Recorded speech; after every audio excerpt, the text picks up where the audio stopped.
Assalamualaikum warahmatullahi wabarakatuh.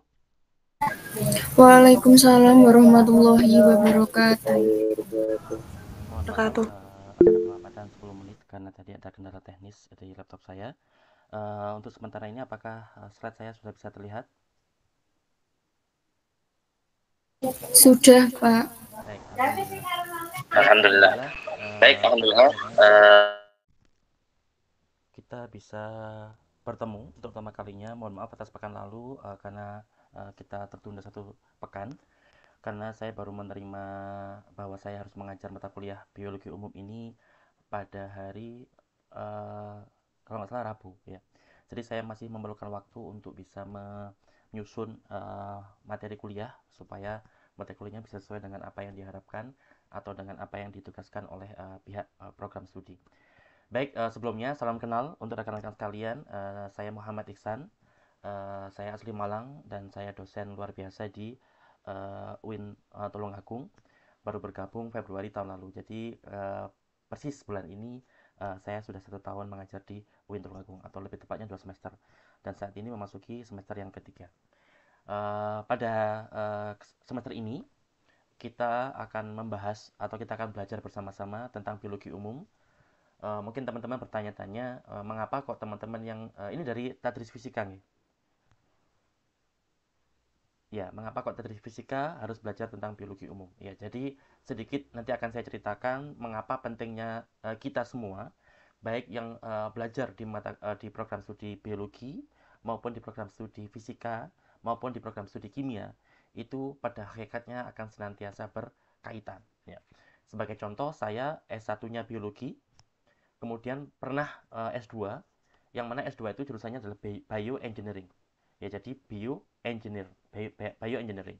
Dan di sana saya belajar sangat-sangat banyak tentang fisika dan juga kimia. Ya, jadi memang kita sebagai seorang atau calon guru, lebih-lebih guru biologi maupun guru fisika, maka kita harus membekali diri kita dengan pengetahuan minimal tentang dasar-dasar biologi yang mana akan teman-teman pelajari pada semester ini dengan saya. Kemudian juga tentang kimia yang juga insya Allah teman-teman pelajari entah semester lalu atau semester ini ya, pastinya dengan dosen dari program studi kimia. Dan tentunya juga ilmu fisika yang mana nanti akan teman-teman pelajari dengan sangat komprehensif selama 8 semester teman-teman belajar di Tadris Fisika.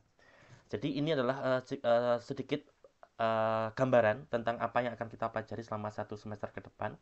Pada intinya, selama 1 semester ke depan ini kita akan belajar tentang dasar-dasar biologi yang semoga nanti dasar-dasar yang akan kita pelajari bersama ini bisa bermanfaat bagi karir teman-teman atau khususnya karir teman-teman dan tentunya untuk hidup teman-teman sekalian. Karena kita nggak ada yang tahu nanti kita akan menjadi apa ya.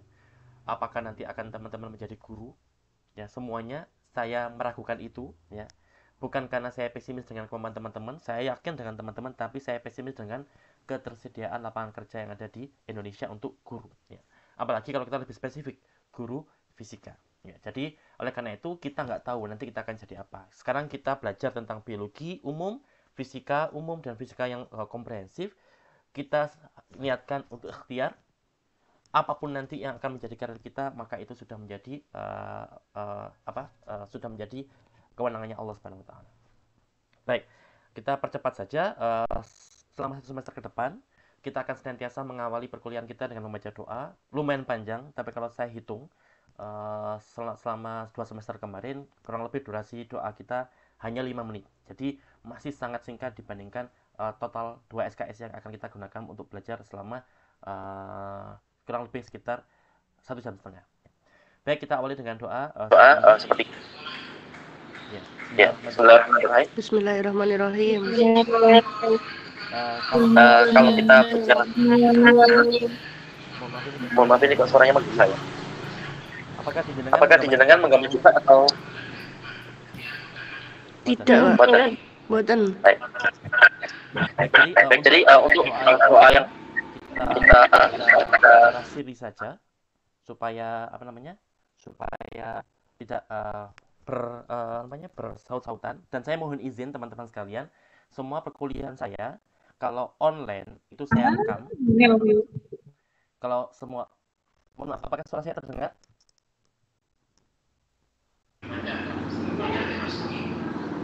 Halo? Halo, apakah suara saya Kedengaran, Pak. Dari tadi dari lancar. tadi atau Ya, baik, mohon maaf ya. Baik, jadi kalau luring, kalau daring kita baca secara saya baca secara jahar, saya terang. Tapi kalau nanti ketika kita ketemu di kelas, maka kita baca secara nyaring, secara bersama-sama.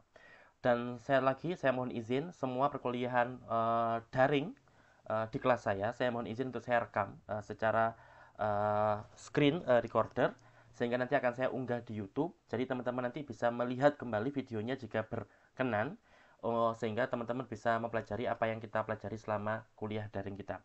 Untuk yang kuliah luring, saya usahakan untuk membuatkan videonya juga. Jadi teman-teman nanti bisa melihat kembali materi yang saya sampaikan di kelas maupun di daring. Baik, bismillahirrahmanirrahim. Untuk niat ini kita baca dalam hati, karena sebagaimana niat pada umumnya, maka tempatnya dalam hati. Kita ucapkan hanya untuk sunnah saja. Bismillahirrahmanirrahim. Nawaitu ta'alluma wa ta'lima wa tadzakkura wa tadhkira wan naf'a wal intifa'a wal ifadata wal istifadata wal hatha 'ala tamassuki bi kitabillahi wa sunnati rasulih wad du'a ila al-huda wad dalalata 'ala al-khair ibtigha'a wajhillahi wa mardatihi wa qurbihi wa thawabih. سبحانك لا علم لنا إلا ما علمتنا إنك أنت العليم الحكيم رب اشرح لي صدري ويسر لي أمري واحلل عقدة من لساني يفقه قولي رضيت بالله ربا وبالإسلام دينا وبمحمد صلى الله عليه وسلم نبيا ورسولا ربي زدني علما وارزقني فهما واجعلني من الصالحين اللهم إنا نسألك فهم النبيين وحفظ المرسلين وإلهام الملائكة المقربين اللهم أغننا بالعلم وزينا بالحلم وأكرمنا بالتقوى وجملنا بالعافية برحمتك يا أرحم الراحمين اللهم اخرجنا من ظلمات الوهم وأكرمنا بنور الفهم وافتح علينا بمعرفتك وسهل لنا أبواب فضلك يا أرحم الراحمين اللهم إني أسألك علما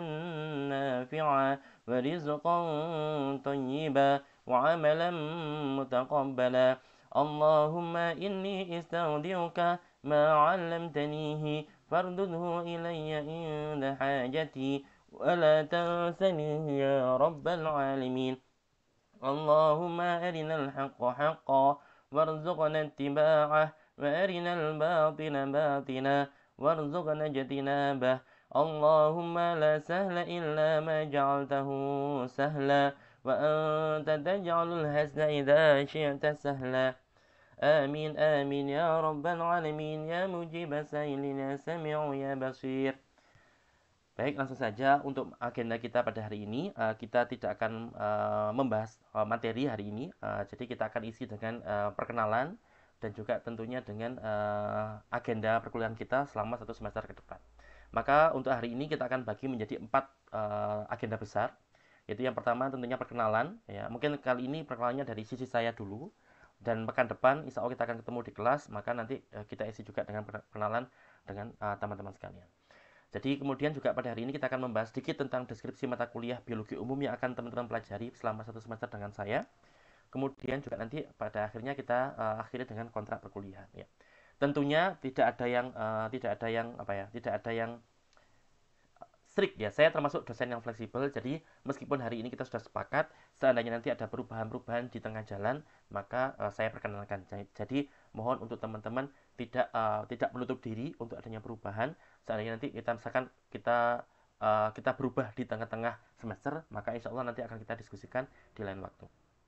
Kemudian pekan yang berikutnya kita akan membahas tentang RPS ya.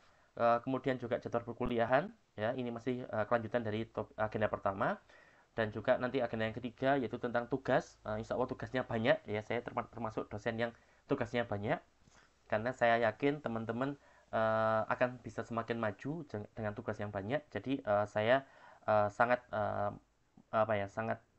sangat banyak tugasnya ya. Jadi siap-siap saja ya.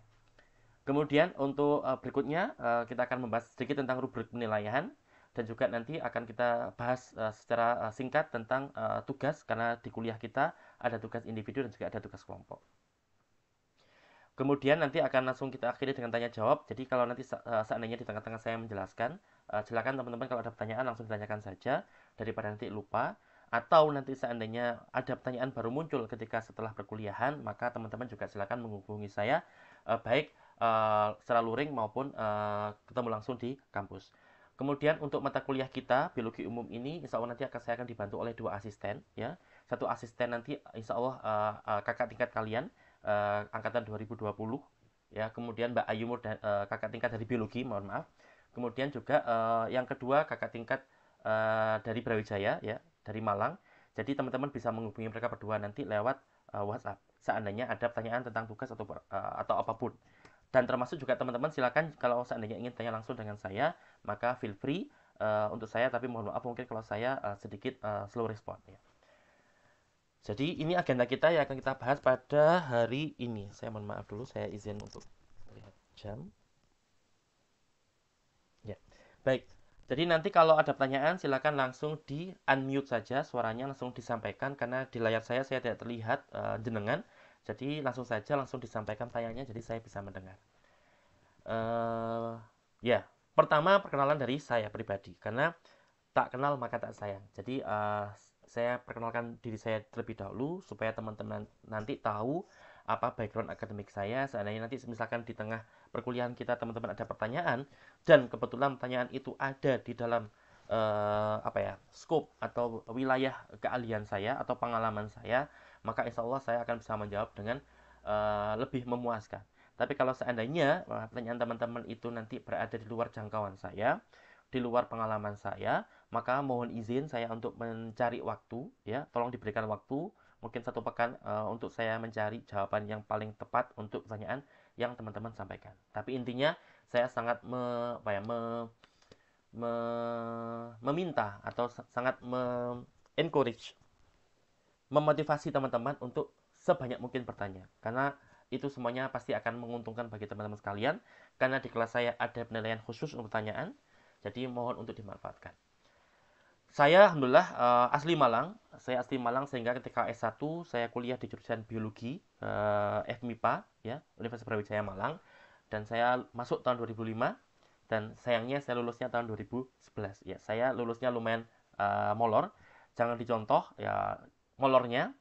Tapi waktu itu saya karena kebetulan saya sempat saya sela-selai dengan mondok, ya, jadi mungkin itu yang membuat saya molor 1 tahun. Tapi intinya teman-teman jangan melihat molornya, ya. Tapi alhamdulillah saya lulus pada tahun 2011 bulan Januari, ya.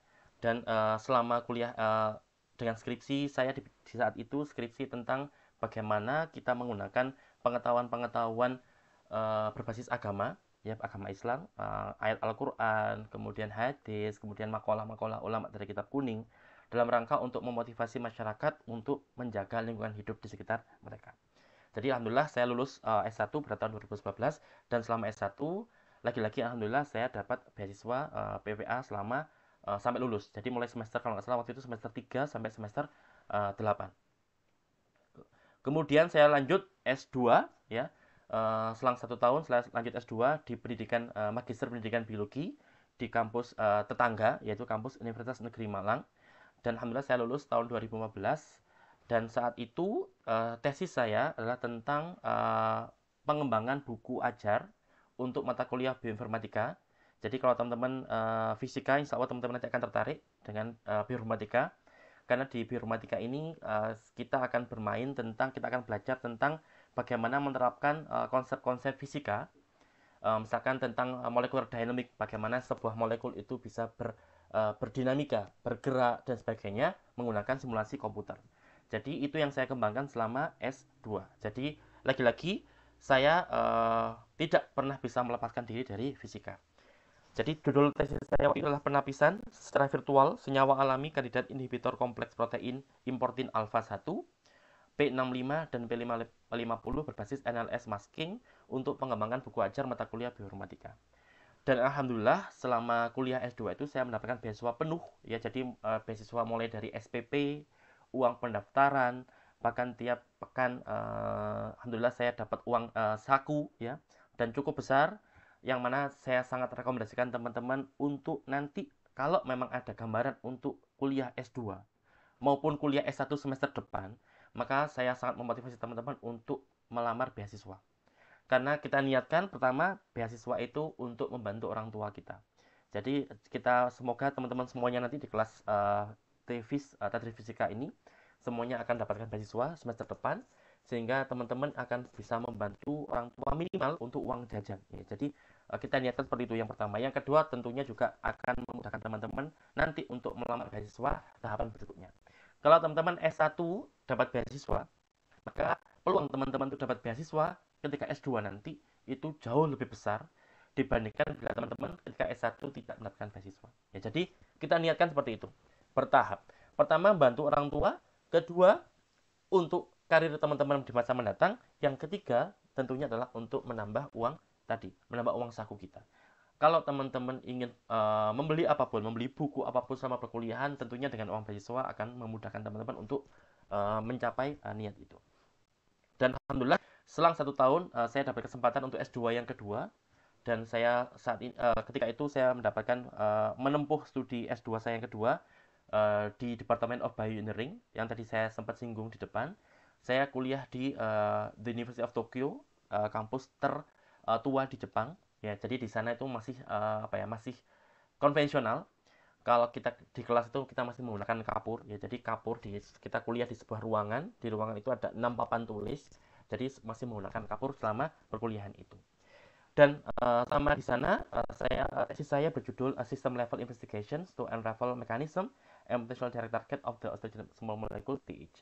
Jadi lagi-lagi selama kuliah di sana saya belajar tentang biologi, fisika, dan juga kimia. Lagi-lagi dengan simulasi komputer sehingga saya alhamdulillah bisa lulus. Dan selama studi di sana saya alhamdulillah dapat beasiswa juga dari LPDP. Ya, jadi lagi-lagi teman-teman sangat saya motivasi untuk kalau memang punya niat yang besar, berminat ya, maka semester depan usahakan sudah mulai mencari beasiswa. Misalkan contohnya beasiswa PPA. Ya, jadi beasiswa PPA ini kalau saya nggak salah syaratnya adalah nilai IPK-nya minimal 3. Ya, jadi kalau teman-teman semuanya IPK-nya 3, maka teman-teman silakan untuk mencoba melamar. Aktif-aktiflah melihat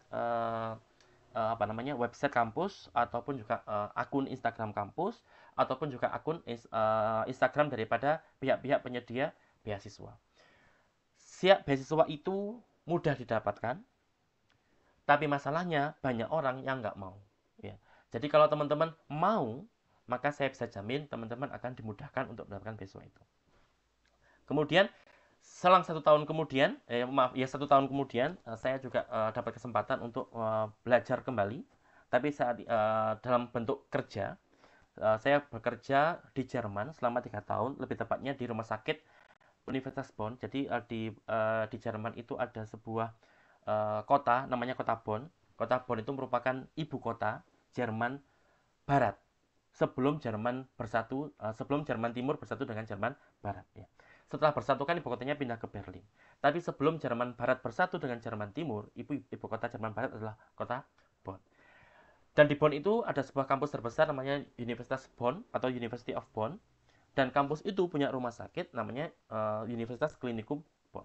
Dan saya selama 3 tahun mulai dari 1 Agustus 2019 periode COVID sampai 2022 bulan Agustus saya bekerja di sana selama 3 tahun, dan selama bekerja di sana saya mendapatkan gaji dari Uni Eropa melalui skema Marie Curie Action. Dan semua ini saya sampaikan teman-teman sekalian. Maaf. Dan selama saya di sana di Jerman saya bekerja untuk bidang kanker. Jadi saya berusaha mengembangkan senyawa kimia sebagai kandidat obat kanker, khususnya kanker pankreas. Ya, mungkin teman-teman belum atau jarang mendengar kanker pankreas, tapi kalau di luar negeri sana kanker pankreas merupakan salah satu kanker yang paling dominan, ya. Karena memang mungkin hal ini juga mungkin bisa jadi karena dipengaruhi oleh gaya hidup mereka yang terbiasa mengkonsumsi minuman keras atau minuman beralkohol. Sehingga tidak heran jumlah penyakit penderita kanker pankreas itu relatif sangat banyak di sana, dan diproyeksikan sekitar beberapa puluh tahun kemudian akan menjadi penyakit kanker yang paling banyak setelah kanker payudara dan kanker paru-paru, ya. Jadi ini adalah sedikit background tentang akademik saya. Jadi saya memang sangat berkaitan erat dengan biologi tentunya sebagai bidang utama saya. Tapi sejalan dengan waktu, saya juga tidak pernah melepaskan atau senantiasa bersentuhan dengan fisika dan juga dengan kimia.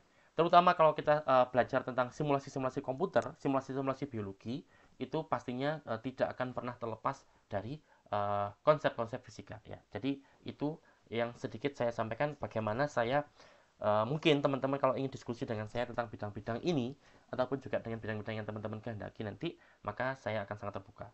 Dan kalau teman-teman nanti ingin dapat beasiswa misalkan dan ingin berdiskusi, silakan feel free untuk berdiskusi dengan saya kapanpun, langsung saja nanti kirim WhatsApp ke saya. Dan mohon untuk Mbak, saya lupa penanggung jawab ya, mohon untuk saya dibuatkan dibuatkan yang mana grup itu nanti akan berisi kita semuanya. Jadi nanti kalau seandainya ada pengumuman-pengumuman bisa langsung saya sampaikan di grup tersebut ya. Jadi mau dibuatkan grup WhatsApp setelah perkuliahan kita ini. Kemudian kalau background non akademik, karena juga teman-teman saya tidak menutup kemungkinan teman-teman untuk berdiskusi dengan saya di bidang non akademik saya. Seperti teman-teman yang tadi lihat di skripsi saya S1, saya di S1 itu lebih fokus terhadap terhadap ekologi, terhadap bagaimana kita hidup secara sinergis, secara harmonis dengan alam, yang mana dilandaskan pada konsep-konsep keagamaan. Ya. Mengapa kok ketika S1 saya bisa membuat saya diberi judul itu oleh pembimbing saya? Karena pada saat itu background non akademik saya adalah berasal dari dunia pesantren. Ya, saya mulai SMP kelas 1 sampai SMA itu saya mondok di pondok pesantren Salafiyah Miftahul Huda. Ya, pondok ini pondok salaf ya, belajar tentang kitab kuning, tapi pendalaman utama di pondok ini adalah pondok tentang ilmu ilmu hisab ya, ilmu penghitungan ya. Jadi tidak heran kalau seandainya mungkin teman-teman ada punya background NU, ketika penentuan Ramadan ataupun hari raya itu menggunakan metode ru'yah. Tapi kalau saya dan pondok alumni alma mater saya, meskipun kami juga berafiliasi NU, tapi kami lebih sudah terbiasa untuk menggunakan metode hisab ya. Jadi kita terbiasa dengan perbedaan. Dalam perbedaan itu semata-mata untuk menambah khasanah keilmuan kita. Kemudian saya lanjut kuliah bahasa Arab di Pondok Darul Lughah wa Dakwah Bangil selama 1 tahun. Di sana saya mendalami ilmu bahasa Arab karena waktu itu sebenarnya saya pernah punya rencana untuk lanjut pesantren untuk ke Yaman ya. Cuman karena ada hal lain sehingga saya memutuskan untuk tidak jadi berangkat ke Yaman dan kemudian lanjut kuliah di Malang. Sehingga ketika itu sebelum memulai masuk kuliah saya mendalami dulu ilmu Al-Qur'an di Pondok Pesantren Tilawatul Quran Darut Thayyibah Malang. Jadi pondok ini diasuh oleh Kiai Haji Solihin Jais. Beliau seorang munsyid, ahli qasidah dan juga seorang hafidz, murid daripada seorang ulama besar dari Mekah sana. Kemudian sejak kuliah S1 sampai 2019 kemarin, saya juga menjadi staf pengajar di Yayasan Nurul Hidayah Mahmudiyah Malang. Di sana ada madrasah diniyah dan juga ada TPQ, dan selama itu saya juga mengajar di sana. Jadi bidang akademik saya dan bidang non akademik saya adalah seperti ini, sudah saya sampaikan. Jadi silakan teman-teman kalau ingin berdiskusi apapun tentang hal ini semuanya, baik tentang materi kuliah kita maupun di luar itu, maka saya sangat terbuka. Saya memposisikan diri sebagai kakak tingkat adik-adik sekalian. Ya, jadi silakan teman-teman untuk tidak sungkan. Saya termasuk dosen yang tidak keberatan jam berapapun teman-teman WhatsApp ya. Jadi jangan khawatir untuk menghubungi saya kapanpun. Seperti itu. Sebelum saya lanjut, apakah ada pertanyaan? Monggo, kalau ada pertanyaan silakan langsung disampaikan.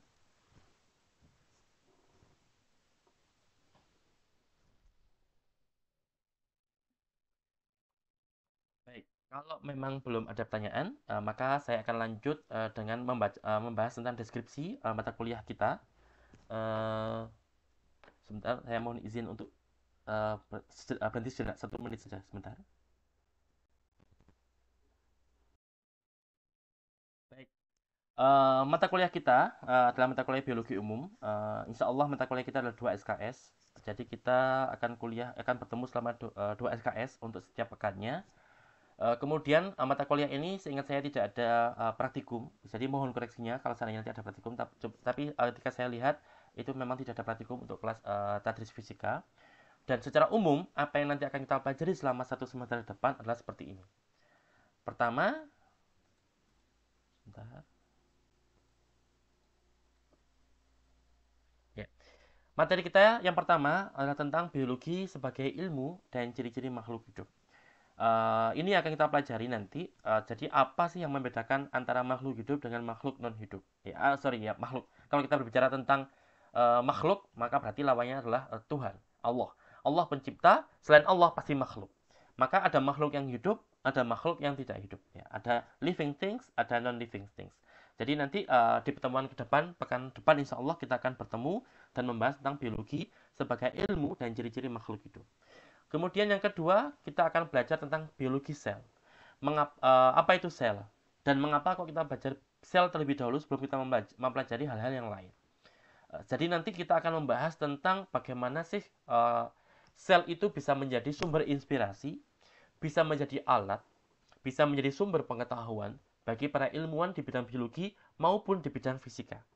Saya selama 2 tahun atau selama 5 tahun terakhir semenjak saya kuliah di Jepang sampai ketika kemarin saya bekerja di Jerman, itu saya hampir setiap hari berbicara tentang mendengar informasi tentang bagaimana sih aspek-aspek fisika daripada sel. Bagaimana sel itu bisa bergerak. Maka bagaimana konsep-konsep fisika digunakan oleh sel untuk bergerak. Bagaimana kerapatan antar sel itu bisa mempengaruhi apakah sel kanker itu akan menyebar.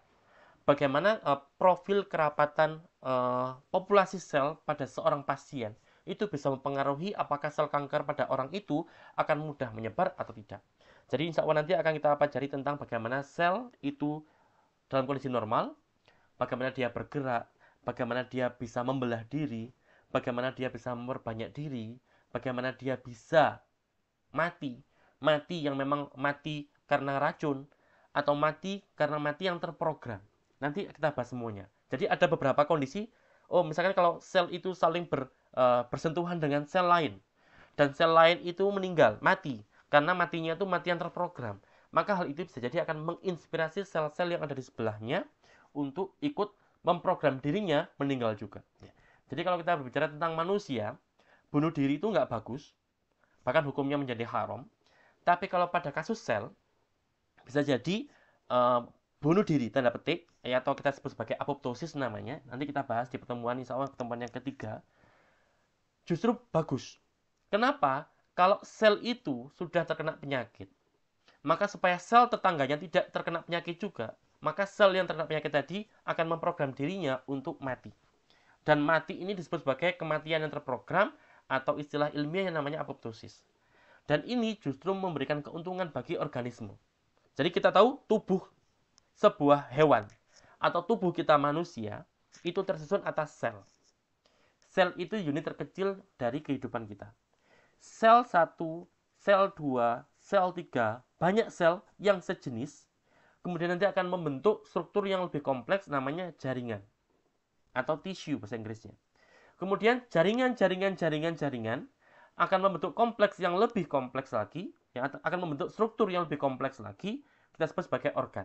Kita tahu ada organ jantung, kita tahu ada organ paru-paru, kita tahu nanti ada ginjal. Ya. Jadi ginjal itu tersusun atas banyak jaringan-jaringan, yang mana masing-masing jaringan itu tersusun atas sel-sel. Ya. Jadi itulah nanti akan kita bahas pada pertemuan kita yang ketiga insya Allah.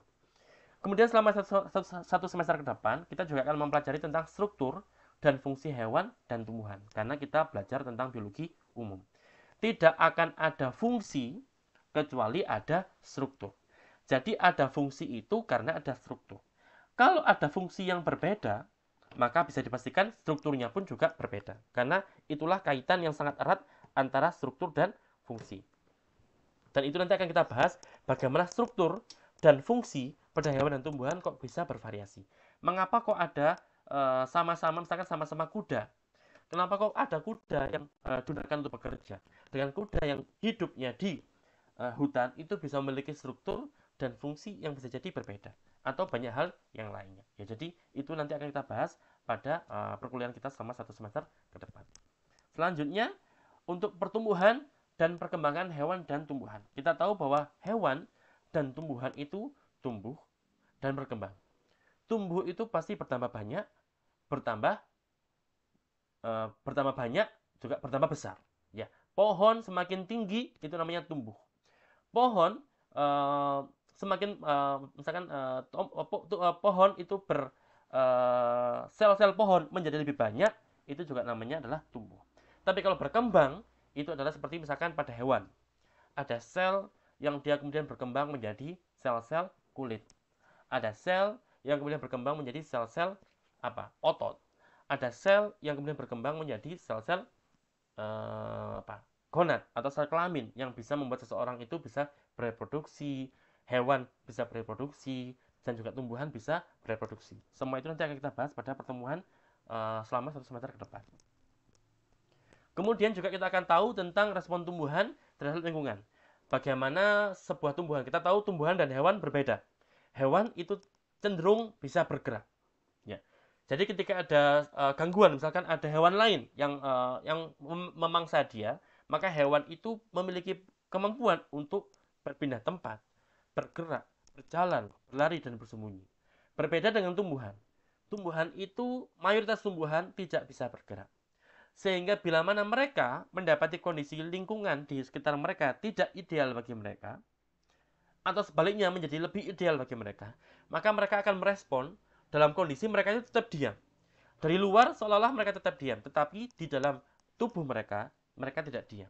Jadi bagaimana mereka merespon bila mana ada perubahan kondisi di lingkungan sekitar mereka, maka itu nanti juga akan kita bahas. Ya, jadi kita akan bahas lebih utama pada tumbuhan karena mereka berbeda dengan hewan. Hewan hampir sama dengan manusia, kalau tumbuhan relatif lebih statis, lebih minim pergerakannya. Lagi-lagi pergerakan ini kita lihat dari sisi luar. Tapi kalau kita lihat lebih dalam di sisi internal tumbuhan, itu juga terjadi proses fisika kimia yang sangat luar biasa kompleks. Dan juga kita akan membahas tentang keanekaragaman makhluk hidup. Kita tahu konsep gampangnya adalah semakin heterogen, ya. Semakin banyak jenis, semakin baik. Ya. Contoh, semakin banyak hewan, maka semakin banyak peranan yang bisa diperankan oleh masing-masing hewan itu, sehingga sebagai sebuah ekosistem, peranan-peranan yang ada itu akan saling melengkapi, sehingga ekosistem itu menjadi semakin kokoh. Ya. Atau sekarang kita membahas tentang Indonesia. Mumpung sekarang lagi politik, kita sedikit membahas tentang politik. Mengapa kok partai politik itu jumlahnya nggak cuma satu? Kan lebih enak kalau satu, enak. Yang menang sudah jelas, uangnya juga semakin sedikit, dan nggak akan ada perang-perangan dan sebagainya. Tapi faktanya, negara kita dari dulu ikut senantiasa memilih untuk menggunakan partai yang banyak. Mengapa? Karena dengan partai yang banyak itu diharapkan masing-masing partai itu saling melengkapi satu sama lain. Kalau ada yang salah dikritik, kalau ada yang benar didukung, itulah konsep mengapa kok banyak partai itu lebih bagus daripada kalau single partai. Hal yang sama juga dengan kita manusia. Kalau teman-teman nanti misalkan terjun di masyarakat, kalau semua masyarakat di kampung, ya misalkan di sebuah kampung, itu semua orang bekerja menjadi direktur misalkan, maka pastinya di kampung itu nggak akan jalan ekonominya. Nggak akan ada orang yang jualan, nggak akan ada orang yang berprofesi sebagai tukang, nggak akan ada orang yang berprofesi sebagai guru dan lain sebagainya. Karena semuanya menjadi direktur. Seolah-olah bagus, tapi pada faktanya hal itu menjadi tidak bagus. Berbeda kalau misalkan di sebuah daerah itu ada profesornya, ada direkturnya, ada yang kaya, ada yang miskin, ada yang jualan dan sebagainya, semua itu saling melengkapi. Dan itu pula konsep yang berlaku di alam. Semakin banyak makhluk hidup yang bisa bertahan hidup di alam semesta ini, di dunia ini, maka logikanya adalah semakin baik. Karena mereka semakin melengkapi. Oleh karena itu, konsep biologi adalah menjaga sebisa mungkin jenis-jenis makhluk hidup untuk senantiasa bertahan hidup. Ya. Kalau seandainya ada yang punah, ya, maka pastinya ada fungsi juga yang diperankan oleh. Langsung saja disampaikan pakai mikrofon ya, karena saya nggak bisa melihat pesan kalau ada yang bertanya. Ya, saya tadi mendengar ada suara notifikasi, jadi mohon langsung aja di unmute ya. Jadi langsung pakai mikrofon. Kemudian materi berikutnya adalah tentang pengantar mikrobiologi. Nah, kita akan membahas sedikit tentang bagaimana sih makhluk yang ukurannya mikro, ukurannya sangat kecil. Bagaimana peranan mereka? Berapa banyaknya mereka? Apa fungsi mereka? Apakah menguntungkan ataukah merugikan? Itu nanti juga akan kita bahas pada salah satu pertemuan selama 1 semester ke depan. Kemudian juga kita akan bahas tentang struktur dan fungsi organisme secara umum. Ya, tadi kita sudah membahas tentang hewan dan tumbuhan, maka di sini mungkin kita akan membahas tentang manusia, karena kita akan membahas tentang bagaimana manusia itu makan, minum, bernafas, bagaimana darah itu beredar, bagaimana darah itu dibuat dan lain sebagainya. Jadi ini kita akan membahas tentang fungsi dan struktur organisme khususnya manusia. Kemudian kita juga terakhir akan membahas tentang sistem reproduksi hewan dan tumbuhan, ya. Nanti kita akan lihat. Jadi peluang yang terakhir ini insya Allah nanti akan kita gabung. Jadi kalau ini nanti kita gabung dengan materi sebelumnya, maka materi ini akan saya ganti dengan materi metabolisme. Mana materi ini merupakan materi yang sangat penting ya bagi tubuh kita, karena kita nggak bisa bergerak kecuali tubuh kita bermetabolisme. Kita nggak akan bisa bernafas kecuali tubuh kita bermetabolisme. Kita nggak akan bisa melakukan hal-hal yang lainnya kecuali tubuh kita bermetabolisme. Itu juga nanti akan kita bahas selama di salah satu pertemuan di semester ini. Dan kemudian kita juga akan membahas tadi bagaimana interaksi manusia dengan alam. Bagaimana alam itu supaya bisa kita jaga, supaya mereka tetap tetap lestari. Maka nanti akan kita bahas sedikit banyak tentang pengantar ekologi. Jadi materi ini insya Allah nanti akan saya terangkan banyak tentang skripsi saya ketika S1. Ya. Sedangkan materi-materi seperti sistem reproduksi hewan dan tumbuhan, kemudian struktur dan fungsi organisme, ini nanti akan saya akan banyak sharing tentang bagaimana apa yang saya pelajari ketika saya kuliah di Jepang maupun ketika saya bekerja di Jerman. Dan yang terakhir adalah tentang pengantar bioteknologi. Dan untuk materi yang terakhir ini nanti kita akan menggunakan sistem belajar yang berbeda. Kita akan debat, ya. Jadi teman-teman nanti akan kita bagi menjadi 4 kelompok. 4 kelompok ini nanti akan digunakan untuk kelompok tugas pembuatan makalah dan juga untuk kelompok debat nanti. Jadi nanti teman-teman kelompok 1 misalkan akan kita perankan menjadi masyarakat awam tapi yang pro terhadap bioteknologi. Jadi topiknya nanti adalah tentang bagaimana pendapat teman-teman tentang menggunakan padi yang direkayasa secara genetika.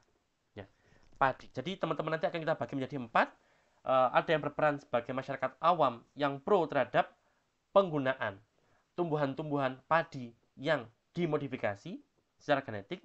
Kelompok berikutnya berperan sebagai masyarakat awam yang anti terhadap perubahan-perubahan genetik untuk padi. Dan yang ketiga berperan sebagai pemerintah, bagaimana pemerintah harus meregulasi padi-padi yang direkayasa secara genetika. Dan yang terakhir teman-teman nanti berperan sebagai akademisi. Bagaimana teman-teman akademisi bisa menjelaskan tentang urgensi bioteknologi khususnya tentang rekayasa genetika pada padi. Ini adalah hal-hal yang nanti akan kita pelajari selama 1 semester ke depan. Gampangannya saya berikan rangkuman semacam ini teman-teman. Jadi ini adalah topik agenda kita selama 1 semester ke depan. Jadi secara umum pertama topik perkuliahannya sudah saya sampaikan tadi. Jadi insya Allah teman-teman sudah tergambar jelas. Hanya saja mungkin yang tadi sudah saya sampaikan, ada kemungkinan kita akan mengubah topik nomor 14. Ya. Topik nomor 14 ini ada kemungkinan kita akan modifikasi menjadi metabolisme. Karena apa? Karena sistem reproduksi pada tumbuhan dan hewan ini ada potensi kita bisa gabung di materi yang nomor 7 maupun di materi yang nomor 5. Ya, jadi itu nanti insya Allah akan saya umumkan pekan depan untuk finalnya. Tapi sebagai gambaran, pekan ini adalah seperti ini. Kuliah yang akan kita tempuh selama 1 semester ke depan. Kurang lebih seperti ini teman-teman. Untuk kuis, teman-teman nanti akan ada 6 kuis. Jadi selama 1 semester nanti akan ada 6 kuis. Dan kuis kita nanti insya Allah semuanya akan menggunakan Google Form. Ya. Semua perkuliahan kita sistemnya tertutup. Jadi teman-teman tidak saya izinkan untuk membuka literatur selama mengerjakan kuis. Jadi usahakan teman-teman belajar sedemikian rupa, kerjakan secara sebisa mungkin. Tidak perlu khawatir tentang nilai teman-teman. Saya di sini saya berikan disclaimer. Saya adalah dosen yang insya Allah sangat murah terhadap nilai. Ya. Jadi teman-teman saya bisa jamin, asalkan teman-teman mengumpulkan semua tugasnya, maka nilai minimal teman-teman adalah B+ di mata kuliah saya. B+. Ya, jadi insya Allah saya bisa meyakinkan teman-teman jangan pernah khawatir tentang nilai di mata kuliah saya. Tapi tadi asalkan teman-teman mengumpulkan semua tugas. Jadi itu yang pertama. Yang kedua, mohon untuk jangan mencontek atau bekerja sama selama kuis maupun selama UTS nanti. Jangan khawatir kalau seandainya teman-teman nanti dapat nilai yang jelek, saya tuh pasti punya banyak cara untuk bisa mengupgrade nilai teman-teman, entah dari keaktifan teman-teman, entah dari makalah teman-teman, dan lain sebagainya. Intinya, saya bisa jamin teman-teman nilainya adalah sangat memuaskan. Ya. Tapi, teman-teman nanti tetap punya nilai asli. Nilai asli ini adalah nilai yang teman-teman nanti akan saya berikan ke teman-teman sekadar untuk introspeksi. Oh, kira-kira saya kurangnya di sini, di sini, di sini. Sehingga kalau teman-teman mengerjakan kuis, UTS, dan UAS, itu misalkan non sewu, insya Allah teman-teman nggak akan ada yang melakukan hal itu dengan mencontek atau dengan bekerjasama dengan teman yang lain, maka teman-teman nanti akan kehilangan media untuk berintrospeksi. Yang mana hal itu merupakan hal yang terpenting bagi saya dan juga bagi teman-teman sekalian sendiri. Itu pengalaman saya. Alhamdulillah saya mulai S1 sampai S2 kemarin, saya bisa bilang bahwa saya tidak pernah mencontoh. Baik mulai S1 sampai S2 kemarin. Kalau dicontoh, saya nggak tahu. Tapi kalau mencontek, alhamdulillah saya belum pernah. Ya. Dan insya Allah tidak akan pernah. Oleh karena itu, saya memotivasi teman-teman untuk melakukan hal yang sama. Jadi itu. Dan kalau nanti ada yang terbukti, misalkan teman-teman kemarin pengalaman kemarin ada yang mencontek, dan sekarang kan sudah zaman AI, jadi mengetahui teman-teman mencontek itu sangat mudah ya. Jadi kita bisa menggunakan software yang bisa mendeteksi seberapa mirip tulisan teman-teman. Ya. Jadi oleh karena itu teman-teman saya sangat motivasi teman-teman untuk tidak mencontek ataupun tidak bekerja sama. Percayalah dengan diri kalian masing-masing. Kalau ada teman yang mencontek, biarkan. Yang penting kalian semuanya tetap fokus sama diri masing-masing. Kalau ada yang baik, tiru. Kalau ada yang tidak baik, jangan ditiru. Lagi-lagi, kalau kalian masih ragu, masih khawatir tentang nilai, saya untuk kesekian kalinya menyampaikan, jangan khawatir tentang nilai dan mata kuliah saya bisa jamin nilai kalian paling buruk adalah B+. Ya. Atau kalau misalkan ada yang nggak ngumpulkan tugas pun, itu mungkin masih B. Nggak akan ada yang C. Ya, jadi saya jamin. Tapi saya sangat rekomendasikan teman-teman untuk mengerjakan semuanya, karena semua itu semata-mata untuk peningkatan skill teman-teman sendiri. Kemudian itu satu. Kuis ada 6 kali selama 1 semester depan, dan semua kuis menggunakan Google Form. Jadi teman-teman nanti mohon ketika terjadwal kuis untuk membawa HP-nya untuk belajar. Ketika membawa HP sekalipun mengerjakan kuis, tetap jangan menggunakan ChatGPT atau yang lain, Google, untuk mencari jawaban ketika kuis. Kemudian teman-teman ada tugas untuk membuat resume. Resume ini merupakan tugas pribadi. Nah, misalkan hari ini kita sudah sedikit membahas tentang perkuliahan, maka teman-teman sudah dapat tugas hari ini. Ya, mohon maaf ya. Sudah ada tugas untuk membuat rangkuman tentang materi kuliah hari ini. Ya, jadi silakan teman-teman membuat rangkuman apapun tentang materi kuliah hari ini. Intinya apa? Nggak ada format khusus. Intinya adalah kalau kalian membaca resume kalian sendiri, maka hendaknya kalian bisa memahami. Jangan sampai kalian yang rekan-rekan sekalian yang membuat resume itu membaca resume sendiri itu tidak jelas. Ya, jadi konsepnya itu. Jadi resume teman-teman nanti total ada 5 resume. Jadi kuliah kita yang pertama hari ini ada resume yang pertama, kuliah kita pekan depan ada resume yang kedua, kuliah kita yang ketiga ada resume yang ketiga, kuliah kita yang ke-9 nanti ada resume yang keempat, kuliah kita yang ke-14 nanti ada resume yang ke-5. Total ada 5 resume. Dan resume ini adalah tugas individu. Ini tugas yang kedua. Setelah tadi kuis, kita membahas tentang resume. Dan selain itu, kita nanti akan ada tugas juga, tugas makalah. Teman-teman nanti akan ada makalah 3 kali. Makalah yang pertama, ada makalah yang kedua, ada makalah yang ketiga. Makalah yang pertama nanti deadline-nya adalah 2 minggu lagi. Ya, jadi ketika teman-teman nanti ini di akhir perkuliahan kita yang ketiga, teman-teman wajib mengumpulkan resume mengumpulkan makalah yang pertama. Ya. Oleh karena itu teman-teman nanti akan kita bagi kelompok, langsung teman-teman bisa kerjasama. Jadi teman-teman nanti langsung bisa menyusun makalah. Makalah jangan sampai terlambat mengumpulkan. Karena kalau mengumpulkan terlambat, nanti link akan saya tutup, teman-teman sudah tidak bisa mengumpulkan tugas makalahnya.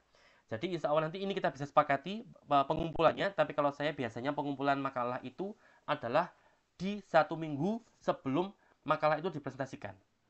Misalkan contoh kita pekan keempat nanti akan membahas atau akan di pekan keempat, di pertemuan keempat nanti kita akan presentasi kelompok 1. Sehingga berarti di pertemuan ketiga wajib mengumpulkan makalahnya. Dan yang mengumpulkan makalah bukan hanya kelompok 1, tapi semua kelompok dikumpulkan secara serempak. 1, 2, 3, 4, semua kelompok mengumpulkan makalah persis di hari itu. Atau seandainya teman-teman keberatan, bisa diperpanjang. Jadi saya batasi 3 hari sebelum kuliah. Ya, jadi 3 hari sebelum presentasi disampaikan. Contoh misalkan kita kuliah hari Selasa, maka paling lambat pengumpulan makalah adalah hari Sabtu. Hari Sabtu pekan sebelumnya. Ya. Jadi nanti silakan kita bahas di grup bersama untuk deadline, kita sepakati bersama untuk pengumpulan makalahnya. Dan untuk resume juga sama. Untuk resume itu dikumpulkan adalah 1 minggu setelah perkuliahan. Contoh, hari ini teman-teman membuat resume, maka deadline pengumpulannya adalah 1 pekan ke depan. Berarti persis menjelang kuliah hari Selasa, kita sudah tutup link pengumpulannya. Jadi teman-teman sudah tidak bisa mengumpulkan resume kalau melewati batas itu. Jadi deadline pengumpulan resume adalah hari Selasa pekan depan pada pukul 8.40 WIB. Itu nanti kita sepakati juga. Makalah pertama, makalah kedua. Jangan khawatir teman-teman, nanti satu kelompok, kalau saya tidak salah, kelas ini jumlah mahasiswanya adalah ada 25 mahasiswa. Berarti 25 dibagi 4 itu ada berapa? 6. Ya. 6 sampai 5 per kelompok. Sehingga lumayan banyak anggota kelompoknya. Jadi insya Allah teman-teman bisa menyelesaikannya. Saya yakin teman-teman pasti bisa. Kemudian untuk kelompok. Nah, kemudian nanti di sini saya buatkan tabel. Yang terakhir tentang makalah yang ketiga. Makalah yang ketiga ini saya sangat rekomendasikan teman-teman untuk kerjakan secepat mungkin. Juga pastinya makalah kedua. Jadi kapanpun teman-teman punya waktu kosong, usahakan untuk segera membuat makalah. Karena kebiasaannya, ya selama setahun saya menjadi dosen, kebiasaan itu makalah itu baru dikerjakan 1 minggu terakhir ketika menjelang deadline. Jadi mohon hal itu dihindari karena pastinya berdampak pada kualitas makalah yang teman-teman buat. Jadi itu untuk kelas 1 yang kedua. Formatnya juga nanti akan saya sampaikan secara detail secepat mungkin insya Allah hari Kamis ya. Tapi insya Allah formatnya tidak jauh berbeda dengan makalah-makalah pada umumnya. Kemudian makalah yang ketiga ini makalah yang teman-teman nanti kerjakan sesuai dengan tugas yang nanti akan kita undi. Tadi saya sampaikan ada masyarakat awam yang bersifat pro, ada masyarakat awam yang bersifat kontra, ada yang berperan sebagai pemerintah, ada yang berperan sebagai akademisi. Jadi mohon nanti makalahnya difokuskan pada peranan yang jenengan perankan atau peranan yang kelompok jenengan perankan. Sehingga makalahnya pasti berbeda antara kelompok 1, kelompok 2, kelompok 3 dan kelompok 4. Dan topik untuk debat itu adalah topik tentang penggunaan atau pengembangan padi menggunakan rekayasa genetika. Jadi itu topik untuk debat nanti. Jadi selama debat nanti, insya Allah nanti saya akan dibantu oleh 2 asisten saya, ya. Jadi asisten Mbak Ayu dan juga nanti ada Mbak Lila. Keduanya nanti akan membantu selama di kelas. Jadi saya bisa melihat bagaimana keaktifan teman-teman selama berdebat nanti, ya. Seperti itu. Jadi ini adalah gambaran tugas makalahnya teman-teman. Resume format jelas, sederhana, yang penting teman-teman bisa pahami, karena resume itu berfungsi sebagai catatan teman-teman supaya teman-teman bisa belajar mandiri ketika nanti menjelang UTS maupun menjelang UAS. Kemudian presenter, ya ini saya bagi, ya pasti pertemuan pertama seperti saya sekarang, saya dominasi dengan ceramah dari saya. Kuliah kedua, mohon maaf, apakah ada informasi, ada pertanyaan? Nanti kalau mungkin waktunya sudah mau habis, bisa langsung diberitahukan ke saya ya, karena saya lagi-lagi saya tidak melihat panjenengan semuanya. Baik, Kemudian berikutnya, presentasi kita mulai pada pekan ketiga, pekan keempat, dimulai dari kelompok 1, kemudian lanjut di pekan kelima kelompok 2, lanjut pekan ke-6 kelompok 3, dan lanjut pada pertemuan ke-7 oleh kelompok 4.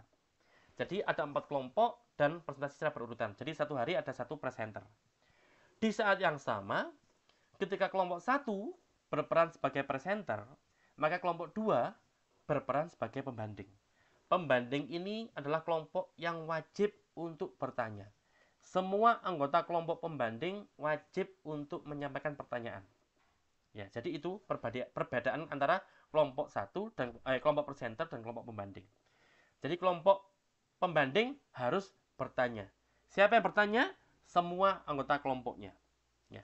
Dan semua pertanyaan itu wajib dikirimkan di grup WhatsApp, supaya semua teman nanti punya akses untuk mengakses pertanyaan teman-teman sekalian. Dan nanti kemudian akan dijawab oleh kelompok presenter selama sesi presentasi. Ya, jadi untuk memudahkan supaya kelompok presenter tidak perlu repot-repot untuk menulis pertanyaannya. Jadi dia bisa fokus terhadap mencari jawaban untuk pertanyaan yang disampaikan oleh kelompok pembanding. Jadi ketika kelompok 1 presenter, kelompok 2 pembanding. Ketika kelompok 2 presenter, presentasi, kelompok 3 pembanding. Ketika kelompok 3 presentasi, kelompok 4 pembanding. Dan ketika kelompok 4 presentasi, kelompok 1 menjadi pembanding. Dan di saat yang sama ada kelompok yang berperan sebagai notulen. Notulis. Ya. Jadi tugasnya adalah mencatat apa-apa yang terjadi selama perkuliahan. Pertanyaannya dicatat, jawabannya dicatat, presentasinya dicatat. Jadi semua itu dicatat oleh kelompok yang bertanggung jawab sebagai notulis. Siapa yang bertanggung jawab sebagai notulis? Maka yang bertanggung jawab adalah semua anggota kelompok. Ya, jadi semua anggota kelompok wajib membuat catatan, yang mana catatan nanti akan dibagikan untuk dibaca oleh semua teman-teman kelas. Jadi teman-teman yang lain yang saat itu tidak bertugas sebagai notulis itu bisa santai, fokus mendengarkan penjelasan yang disampaikan oleh kelompok presenter. Ya. Atau entah itu dosen yang presentasi ataupun nanti teman-teman presenter. Catatan nanti bisa teman-teman peroleh dari kelompok yang bertugas sebagai notulis. Jadi itulah pembagian tugas kita selama 1 semester ke depan.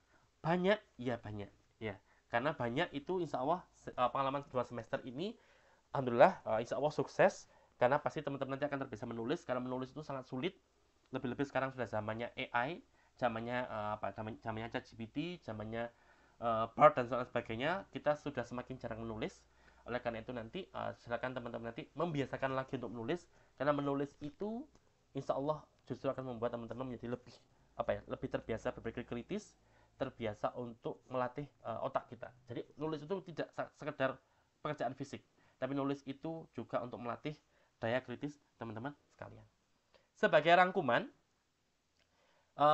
kita akan ada 6 kuis selama 1 semester, ada 5 resume, dan juga ada 3 makalah.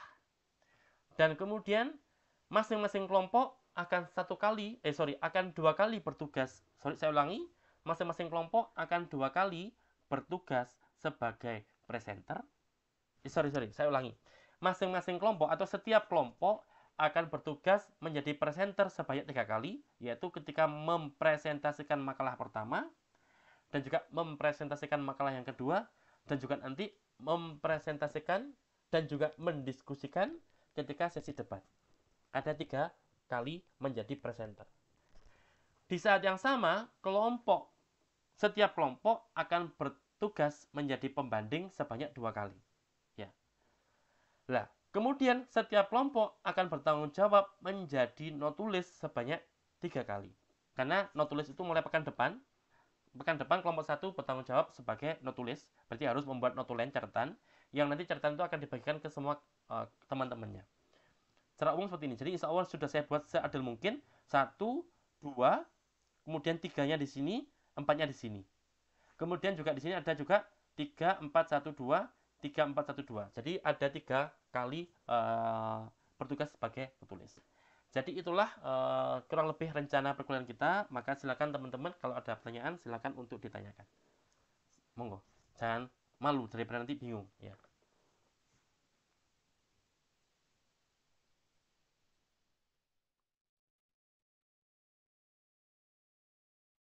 Halo?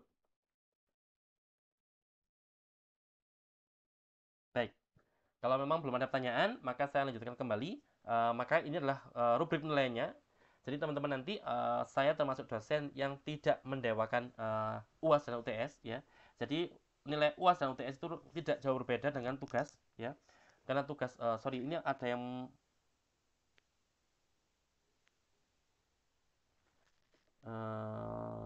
sebentar, sepertinya ini ada yang perlu saya ubah. Ya, tetap seperti ini teman-teman. Jadi nanti teman-teman adalah seperti ini.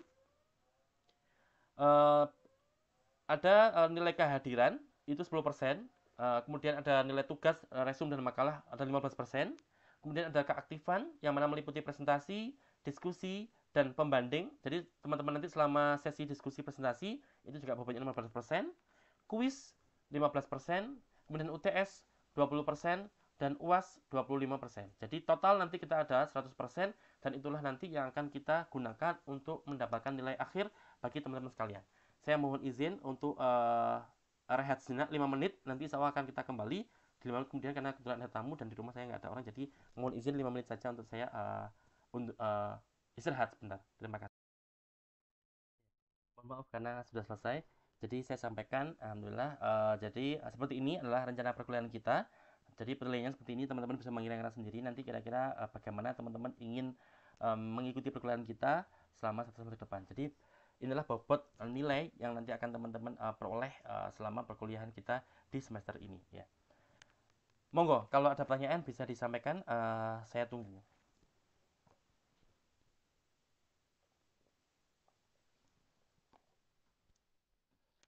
Baik, kalau tidak ada, maka saya lanjut kembali ya. Untuk berikutnya adalah tentang pembagian kelompok ya. Jadi untuk pembagian kelompok saya tadi sudah mengcopy nama-nama kalian, maka sebentar.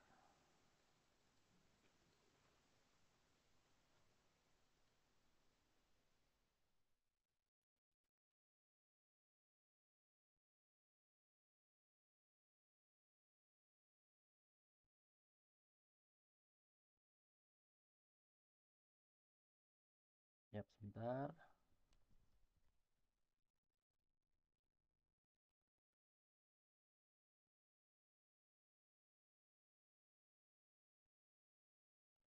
Jadi saya gunakan random group generator ini untuk membuat grup. Jadi insya Allah teman-teman nanti tidak khawatir bias ya. Jadi saya tidak kenal jenengan. Jadi saya bagi kelompoknya. Kemudian saya bagi menjadi 4 kelompok sebagaimana tadi saya sampaikan. Kemudian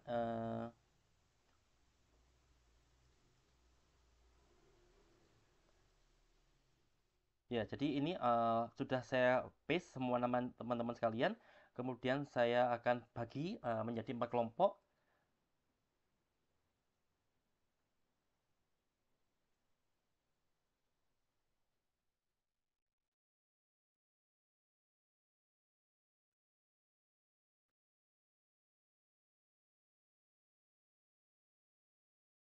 Maaf, ada kendala sepertinya.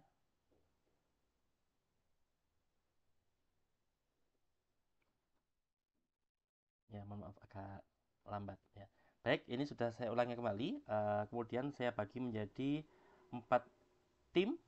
Kemudian kita akan bagi menjadi 4 kelompok. Dan ini adalah kelompok yang sudah kita bagi. Saya paste dulu. Kemudian untuk nama pertama bertugas sebagai ketua kelompok.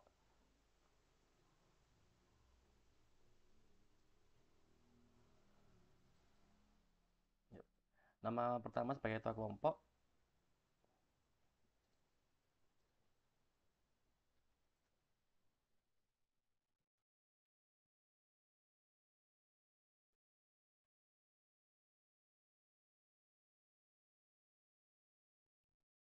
Jadi ini adalah nama kelompok untuk kelompok perkuliahan kita. Jadi tim pertama dipimpin oleh Mbak Rika Dwi Susanti, kelompok kedua dipimpin oleh Mbak Umi Kurniawati, kelompok ketiga dipimpin oleh Mbak Agnes Alfi Nurlaili, dan juga kelompok keempat dipimpin oleh Mbak Amanda Dianing Haristian.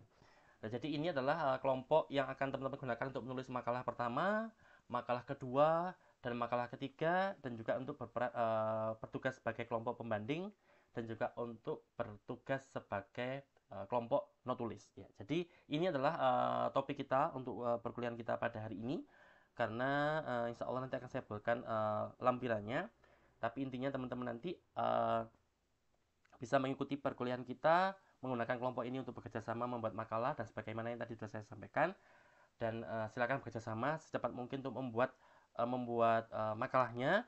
Saya mungkin bisa tunjukkan sejenak untuk topik presentasi pertama, yaitu organisasi tubuh hewan.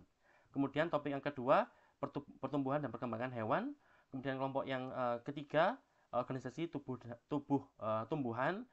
Kelompok yang keempat, pertumbuhan dan perkembangan tumbuhan. Kemudian nanti makalah yang kedua, topik yang pertama adalah pengantar mikrobiologi. Makalah yang kedua, kelompok yang kedua adalah pengantar genetika. Kemudian kelompok yang ketiga pengantar evolusi, dan kelompok yang keempat adalah pengantar ekologi. Dan untuk kelompok satu, untuk debatnya berarti bertugas sebagai masyarakat yang pro terhadap rekayasa genetika padi. Kemudian kelompok kelompok yang kedua bertugas sebagai masyarakat awam yang kontra terhadap rekayasa genetika padi. Dan kelompok ketiga bertugas sebagai pemerintah, ya. Kemudian juga kelompok yang keempat berperan sebagai akademisi, yang mana mengkritisi tentang urgensi rekayasa genetika pada padi. Jadi itulah rencana kita selama 1 semester ke depan, dan ini adalah kelompoknya, kelompok 1, kelompok 2, dan kelompok 3, dan kelompok 4. Kemudian yang terakhir, maka silakan kalau ada pertanyaan bisa ditanyakan, bisa lewat langsung, silakan langsung di unmute. Kemudian kalau misalkan memang belum ada pertanyaan, teman-teman nanti bisa bertanya lewat WhatsApp, ataupun juga nanti bisa bertanya lewat grup Japri ke saya, ataupun nanti juga lewat asisten, atau kapanpun teman-teman ada pertanyaan silakan ditanyakan kepada saya. Monggo, saya beri waktu.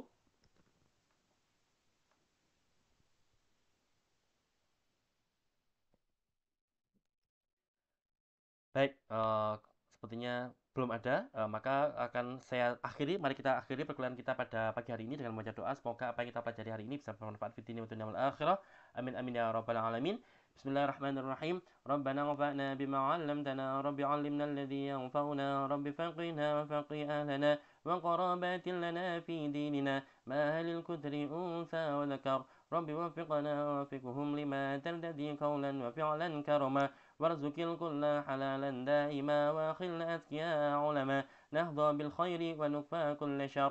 ربنا اصلح لنا كل الشؤون واكر بالرضا منك العيون واقض أنا ربنا كل الديون قبل أن تأتينا رسل المنون واغفر استر أنت أكرم من ستر. وصلاة الله تغشى المصطفى من إلى الحق دعانا والوفا بكتاب فيه للناس شفاء وعلى الآل الكرام شرفا وعلى صعب المصابه الغرر. اللهم اهدنا بهداك واجعلنا ممن يسارع في رضاك ولا تولنا وليا سواك ولا تجعلنا ممن خالف أمرك وعصاك. وحسبنا الله ونعم الوكيل، نعم المولى ونعم النصير، ولا حول ولا قوة إلا بالله العلي العظيم. وصلى الله على سيدنا محمد وعلى آله وصحبه وسلم والحمد لله رب العالمين.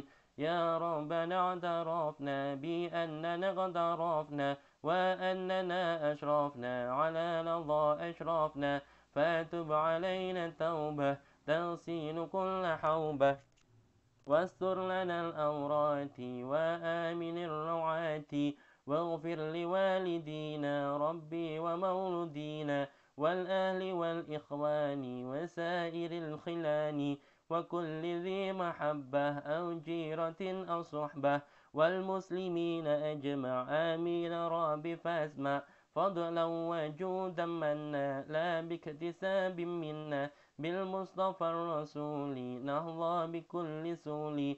صلى وسلم ربي عليه عد الحب وآله وصحبه عداد طاش الصحب. والحمد للإله في البدء والتناهي والحمد للإله في البدء والتناهي.